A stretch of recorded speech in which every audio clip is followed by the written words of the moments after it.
All of you have rich stories that you could share, but I just think how lucky we are to live in a country like this that have men and women that gave of their lives, their times. All of us have a rich history of relatives that served, besides my sweet husband. And you're right, the spouses do have a tough job. He was an officer. It took me for a while to convince him I was not a recruit. At that time, the Korean War started, June 25th, 1950. The entire United Nations naval fleet was there. Ships from all navies were in there. I sailed to a lot of different places while in the Navy. I stayed for 25 years. And it was the best career life I ever had or would wish on anybody. Thank you.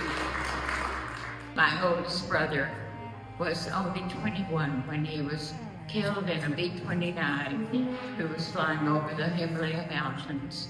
And he ran into a mountain because they didn't have radar in those days. But I'm so proud of them. I served my time primarily in Korea. And even the first night I got there, we had to go out on patrol. It was cold. The job was to see what the enemy was doing.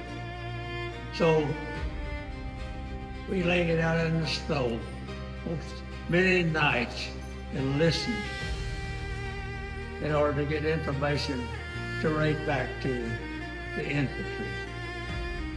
I just want to pay tribute to all of my comrades who went through the winter of 1951 and 52. Uncle Paul was very close to me, and he served on a submarine in World War II, and he made a pact with his buddy that if one of them didn't make it back, he would go to talk to the family. Well, my uncle made it back, but his buddy didn't. And I think of all the people that didn't make it back and how grateful we should be for the life that they gave and for that families that suffered. My dad said he felt a great relief that he didn't have to support that amphibious invasion of Japan. But he felt so sorry for those people in Japan that lost their lives. What a terrible cost war brings to us. And we need to stop and remember the great cost of not only the lives of our countrymen and countrywomen, but country people from all over the world. And thanks for their service. My name is James Battle. I'm a 30-year veteran, Army Aviation, Apache helicopter pilot. We have a population of veterans here that are residents of this area, and we don't recognize them enough. We appreciate what you guys have done for this country. You're not forgotten.